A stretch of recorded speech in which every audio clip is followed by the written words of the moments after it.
Bonjour et bienvenue sur le cours libre de Madame Couder. Aujourd'hui, nous sommes au niveau terminal S, mais comme ce sont des rappels de seconde, cette vidéo peut également s'adresser à des élèves de seconde. Et nous allons parler de mécanique. Dans un exercice de mécanique, il est indispensable de toujours commencer par définir un système et un référentiel. Si l'énoncé ne le demande pas, il est indispensable de le faire au brouillon. Si vous vous demandez ce qu'est un système, je vous invite à cliquer ici pour avoir accès à la vidéo qui l'explique. Ici, aujourd'hui, nous allons parler du référentiel. Et on commence donc par se demander, c'est quoi un référentiel? Eh bien, tout simplement, un référentiel, c'est là où on se place pour faire l'étude du mouvement.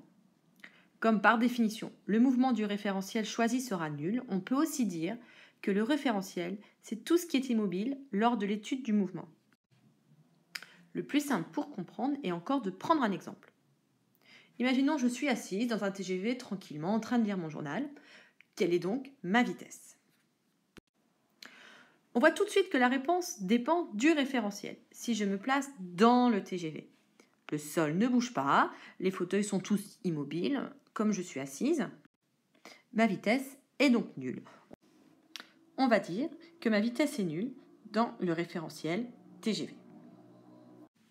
En revanche, si je prends la place d'une vache qui regarde passer le train, je vais voir les passagers passer à 300 km/h.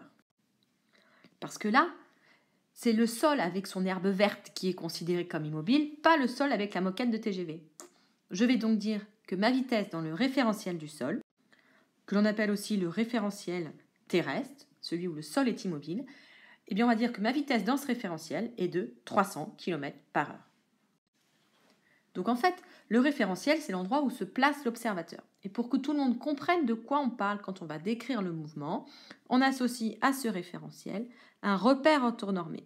Un repère orthonormé, ce sont des axes X, Y, et si on est en 3 dimensions, Z. Même si souvent au lycée, il n'y aura que X et Y, puisque les mouvements seront en 2 dimensions. En mécanique, certains référentiels sont plus utilisés que les autres, c'est donc assez pratique de les connaître. Ce sont le référentiel terrestre, celui donc où le sol est immobile, qui est assez utile pour étudier les mouvements de la vie courante, une voiture, une pomme qu'on lâche, bref, tout ce qui est de l'ordre de l'humain et qui se passe très souvent donc dans les exercices. Si en revanche on veut prendre un peu d'altitude et étudier les mouvements célestes, il existe deux autres référentiels, le référentiel géocentrique, où là c'est le centre de la Terre qui est considéré comme immobile.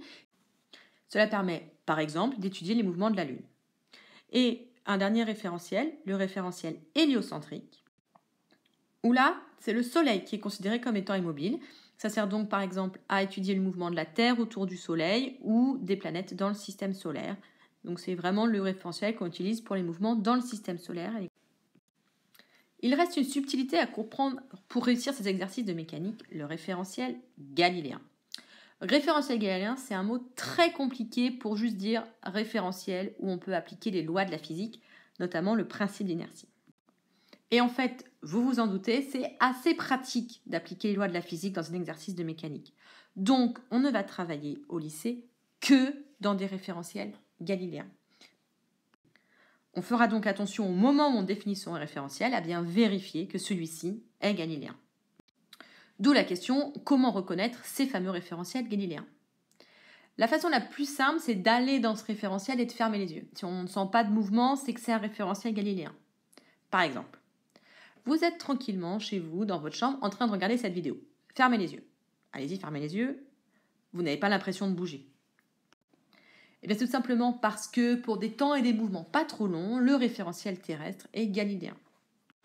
Maintenant, si vous regardez cette vidéo dans une voiture, d'ailleurs je ne vous le conseille pas de le faire en conduisant, si vous fermez les yeux, vous sentez le mouvement. Souvent, la voiture n'est pas un référentiel galiléen. Autre façon de voir que c'est pas galiléen, si jamais je mets une tasse de jus d'orange dans ma voiture et que je ne la touche pas, il y a moyen que cette tasse se renverse, par exemple dans un tournant. Dans votre chambre, une tasse de café ou de jus d'orange sur votre table ne se renversera jamais si vous ne la touchez pas. Alors que dans une voiture, oui. On voit bien que c'est pour ça que la chambre est un référentiel galiléen, alors que la voiture en mouvement n'est souvent pas un référentiel galiléen. Je dis souvent car des fois on s'endort. Ça vous est déjà arrivé dans un train ou une voiture, on ne sait pas très bien quand on se réveille Est-ce qu'on est à l'arrêt? Est-ce qu'on est en train de rouler? On a besoin de regarder par la fenêtre pour savoir ça.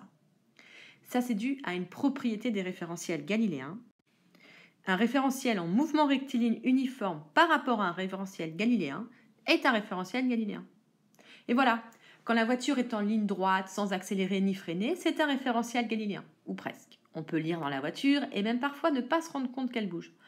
En revanche, sur les routes de montagne, là, c'est fini. On ne peut plus lire sans être malade, on sent bien que la voiture bouge dans tous les sens, les tournants font que la voiture n'est plus un référentiel galiléen. Pour récapituler, voilà ce qu'il faut retenir au niveau lycée sur le référentiel.